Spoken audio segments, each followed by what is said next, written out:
Good day, guys! Sharing with you guys these lovely treasures of mine. It is a collection of our local Caladium, rare, semi-rare, and common.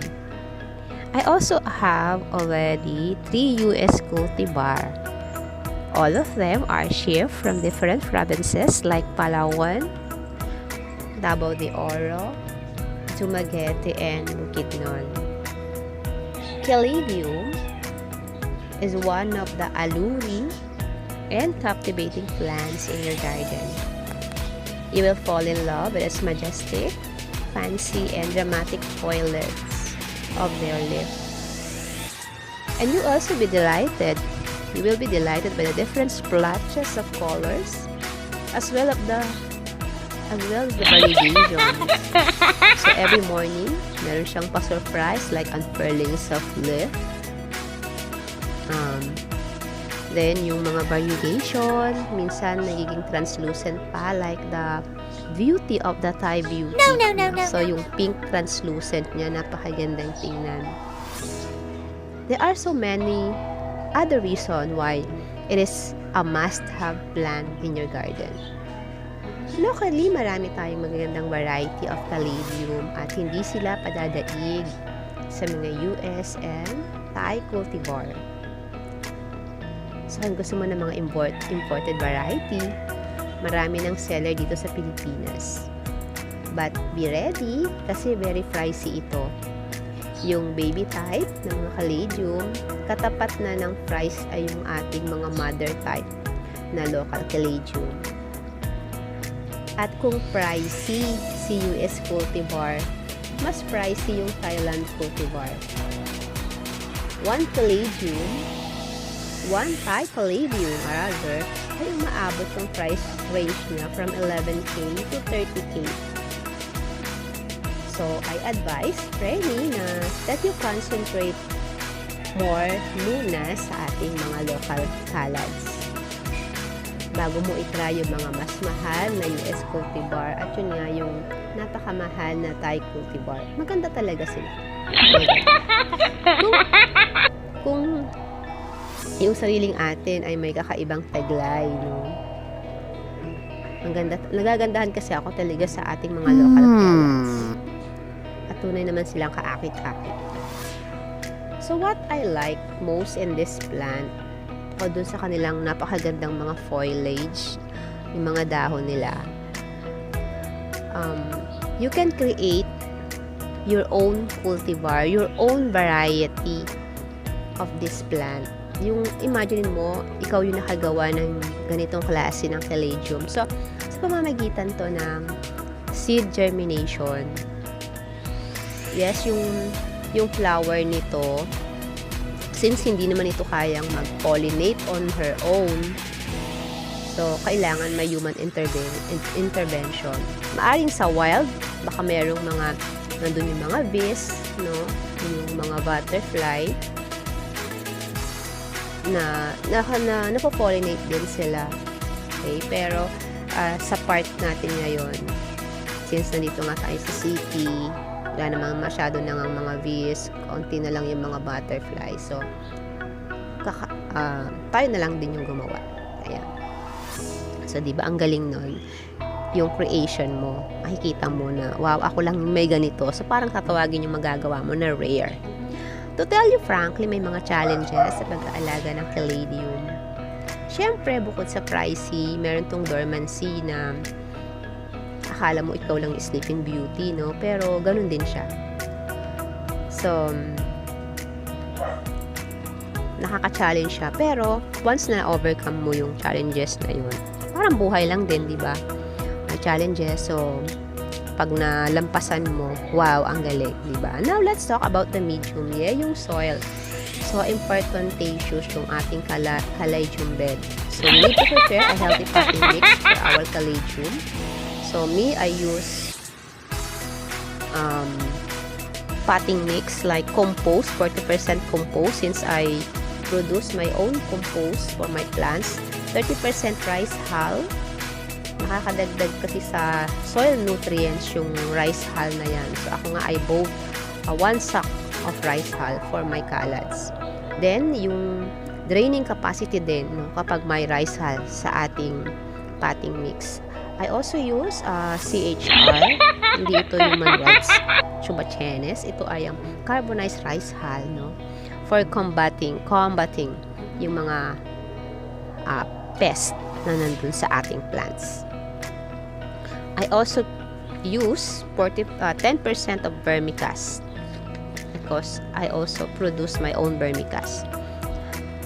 I also use dried acacia leaves since a good source of nitrogen. Okay, at syempre yung ating caladium nga pala is acid-loving plants. So, yan.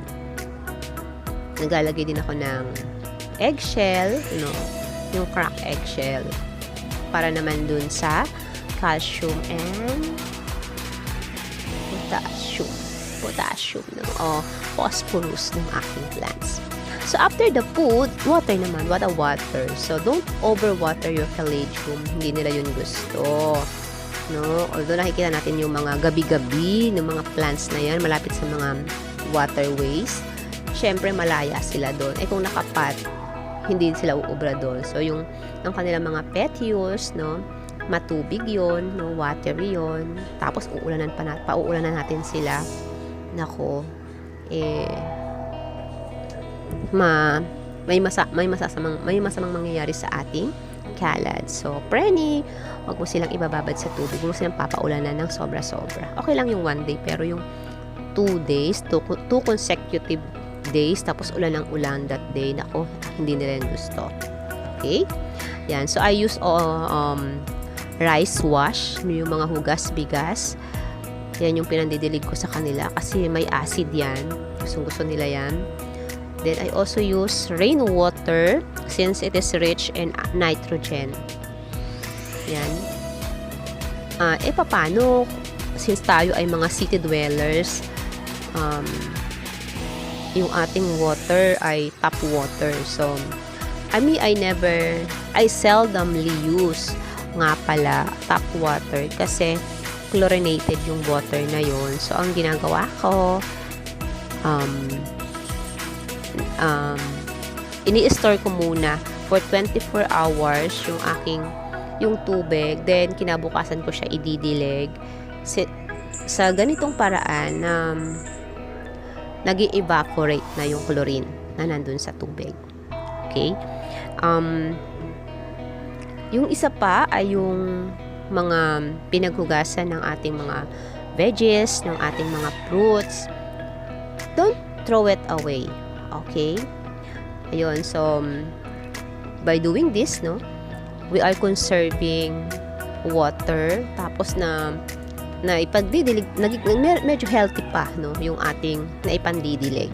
Okay? So 2 birds and in 1 stone. Okay? Now, also meron na silang food, meron na silang water. Now, bigyan naman natin sila ng vitamins. I use Osmocote for my plants. I evenly spread 15 to 20 pieces of Osmocote in my plants. Then, chop dried acacia leaves. Nakamix na doon.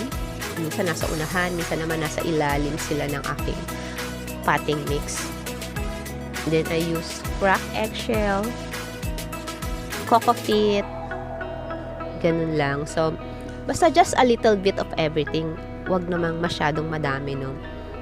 Pag sumobra yan, makakasira din yan sa ating halaman, yung ating mga fertilizer. How about the pest? Nako, problema yan, no. Kasi etong plants na to, bukod sa frizzy na may dormancy pa, pest-loving plant to. Marami tong mga peste na siyempre, no, yung lalo na yung kanyang stem, no. So may mga pagkakataon na makikita natin yung na merong parang mites, no, sa kanyang pinaka-petioles, kagaya ng ganito. Okay?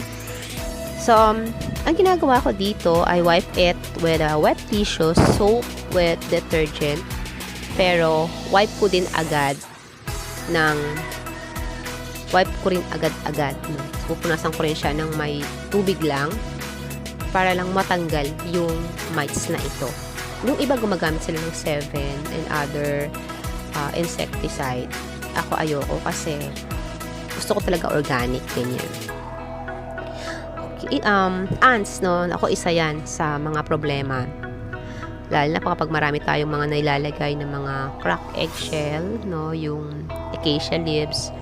Minsan mai-infest siya ng mga ants, no? So, mababansot yung ating halaman. So, ang gagawin lang natin dito ay lunurin natin yung halaman.